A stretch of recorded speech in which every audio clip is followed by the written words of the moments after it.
Hey guys, it's Tanya Morgan here for Behind the Gloves. Today I'm here with St. George himself, the one and only George Groves. We're here today for the press conference for your fight coming up against Callum Smith.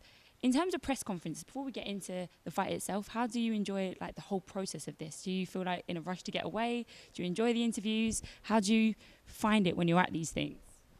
They're okay. I mean, sometimes they're a little bit more spicy than others. You know, sometimes there's a bit of needle going on. Sometimes there's a little bit of gamesmanship to be done. Sometimes you can win a few battles, here. But I didn't think Callum Smith would be up for debating too much today, and he wasn't. He's very very calm, very quaint, very respectful. So I'm a counter puncher. So if you don't throw nothing my way, then I'll just sit and smile and try and answer politely myself. So that was good. I'm not necessarily a big talker, believe it or not, in my day job. So come here to talk. It's all good, and then usually end up being really tired after an afternoon. Yeah. Yeah, you must be drained. So in terms of the fight itself, would you say it's the biggest fight of your career so far? No, probably not. I mean, status-wise, it's great. It's the Ring Magazine belt is on the line. It's the final of the Muhammad Ali Trophy. So the World Boxing Super Series has been great. Everyone sort of got behind it. Fans over here have been frustrated of late because they took so long to announce.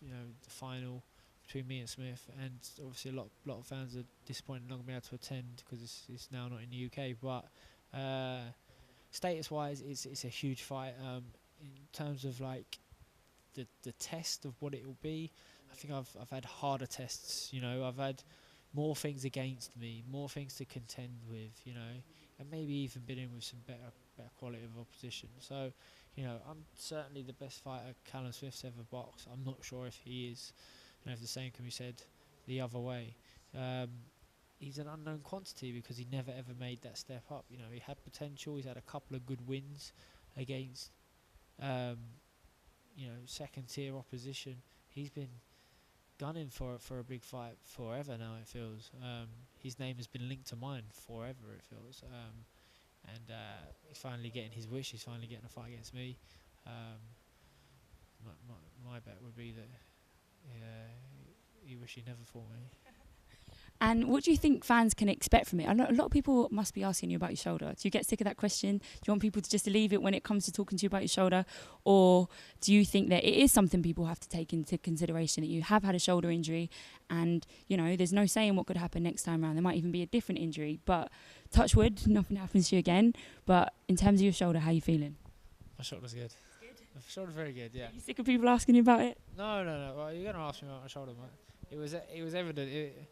It made my last fight in the semi-finals that much more interesting, I suppose, for a last round, and it was a big concern for people. And I can see how people have shoulder injuries and are never the same because it is a complex joint, and if you get the rehab wrong, or even the surgery or whatever you need done wrong in the first place, then your career could be over. But I saw the best people. I believe I got the best surgeon to give me the best possible solution to getting back fit and healthy and fighting at the highest level. It's been tough. It's been hard work. Rehabbing. It's been painful, but I'm doing that for the reason that I believe I've got more to offer this sport, and I plan to go out and win this Ali Trophy and win it well, and that's what I will be doing. I think the shoulder's better than ever. It's improving week on week, but right now I'm punching pain-free. I've got every punch in the book back. I don't have to fight compromised, and as I say, I'm still improving because I'm peaking for a fight. This is the first time since the shoulder injury that I'm peaking for a fight. So you're noticing more and more improvements, like you would. You're getting lighter, you're getting faster, getting sharper, getting stronger. They're all having positive implications on the shoulder. Shoulder's good. Well, I'm glad to hear it. A lot of people were emotional watching that last fight because people have seen you have so many ups and downs in your career. In terms of what you want to happen after this, where do you see the rest of your career going? What do you want from it? I got to be honest to say I haven't really put too much thought into it because say a lot of my things will be sort of achieved, and I don't want to take my eye off the ball, because I certainly won't be satisfied if anything apart from winning the Ali Trophy. And I signed into this because I wanted to win it, and the second that I signed in, I just didn't want anyone else to win it. You know, and that's pretty much how it's been ever since. It's the reason why I didn't retire after. I could have easily have retired after the Eubank fight. Going out on a high, on a pay-per-view blockbuster. It would have been quite nice, world champion, but it was business that needed to be concluded, and that's what I plan to do. So I've worked hard to get this shoulder back, and it would be a shame to just win this belt and stop. We keep this momentum going, but also I don't want to take my eye off the ball or think about any other possibilities past the final, because nothing's worth anything if I don't beat Callum well in Jeddah at the end of next month. Do you ever think to yourself, what would I be doing if I wasn't boxing? I suppose I do, but I don't know the answer, so I'll quickly move on. I don't want to be. I guess you just wouldn't know, would you, unless you lived that life? I've been a boxer my entire life. I've been boxing since I was 10 years old. That's 2/3 of my life. I've took it seriously probably before I even started boxing. And I've always wanted to be a boxer, and I'm sure as a kid I could have made it a few other things. Maybe now I'm a bit too long in the tooth to learn a new trait, but time will come, when I decide that I can find something else I'm good at. But right now, I'll stick with boxing. So we're looking forward to watching you fight again. Any message to the fans just to wrap things up? I know you're a busy man, you've got to go get a train.